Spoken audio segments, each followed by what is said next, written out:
Bonjour, hello. Sophie Jupia-Posey here, your resident French Venezuelan expat living in France, writer and musician. Here I am, talking again about my sci-fi magical realism collection, The Inside Out Worlds. I'm currently running a free book promo download on my Linktree, through my Linktree, so feel free to check it out in my profile to get your free copy. So the story I'm going to focus on today is called The Girl Who Talked to Death. So this is more magical realism as opposed to sci-fi. And basically the idea came from seeing this, in my head, this little girl who just has this complete, open, childish view of a world, happy-go-lucky, that she always manages to see death coming, and he never looks like the Grim Reaper like you see in the stories. He always looks like something else, but she recognizes him, and he recognizes her. So here's an excerpt of his story. He towered over the young couple, his emerald velvet cape not stirring in the breeze, his doublet's buttons not shining in the sun. Delilah waved at him. He rolled his iris-less eyes as he usually did when she saw him. Today, death lurked over the young couple. Their laughter, their dreams would be cut short tonight, snuffed out in a car crash. The man and woman did not see him. As they twirled and danced with each other, Delilah saw the babies they had been, their lives end, and the old couple they would have become. Grim Reaper caught her gaze and glared. She cringed, not at his expression, but at what would happen to the couple. She dashed to them and spontaneously hugged the woman, making the man stagger. A black hole of nothingness opened around her. Delilah squeezed her eyes shut and reached into the couple's future. A flick of her wrist, unraveling skeins of life, and she saw them, reincarnated as siblings several hundred years into the future. She grasped the skeins and imprinted her wish, her destiny for them. When she let go, the woman looked down on her awkwardly, sunglasses slipping down her nose. Her boyfriend edged her away, and they left. The Reaper watched them go, face tense. What did you do? I don't know. Who are you? Delilah, who are you? I have many names. I am called Thanatos, Anko, Hell, Grim Reaper, Osiris, and more. But I prefer Thanatos. Okay, I'll call you Mr. Death. Thanatos' sturdy face paled. You shouldn't be able to see. Oh, but I do, all the time. You are everywhere. Come here. But she skipped away, laughing, knowing she had to be home for lunch, or her foster parents would get mad. So this is when she was 8 years old. Now we're at 11 years old. Delilah sulked for her dinner that night, picking at her mashed potatoes and roast chicken, observing her foster parents, heart clenched. They would die tonight. She didn't know how. Her vision was clouded this time. She had seen Mr. Death earlier in the day as her parents made coffee.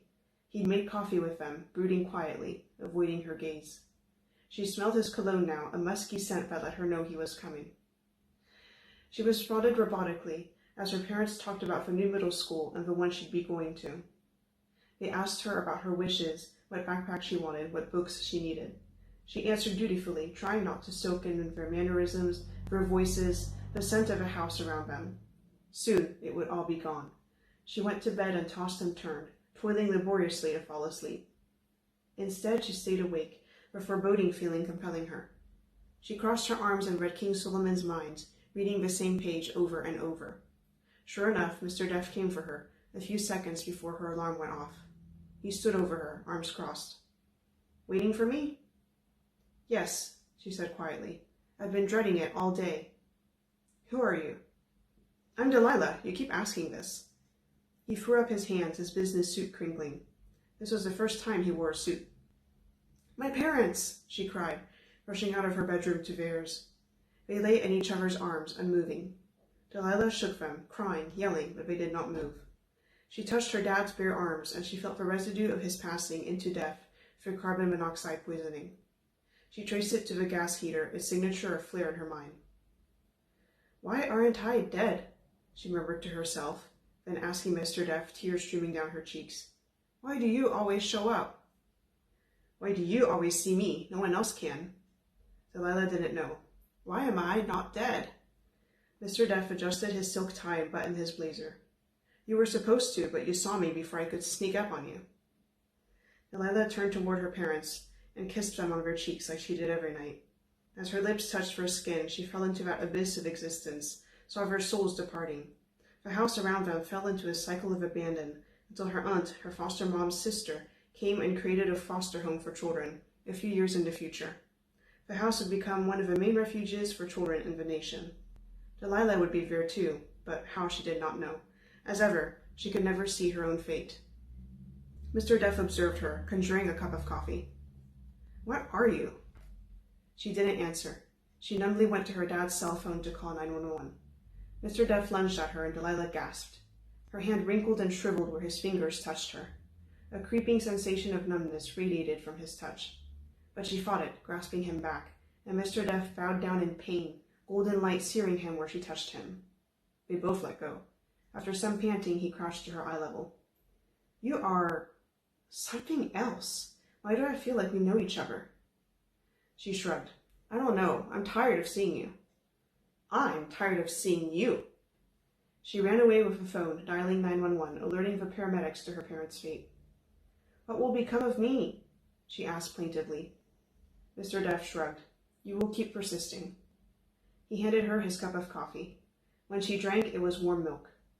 When the paramedics came, Delilah knew she would go for a few more foster families by the time she was 18. Here we go. So the story keeps on following her throughout her life, along with Mr. Duff. That's all I'm going to say. Let me know if you've read other novels or short stories that kind of focus on people seeing death in this specific way or in a different way that you like, that sticks with you. Feel free to share those titles in the comments below. As ever, thanks for listening and see you later. Bye-bye.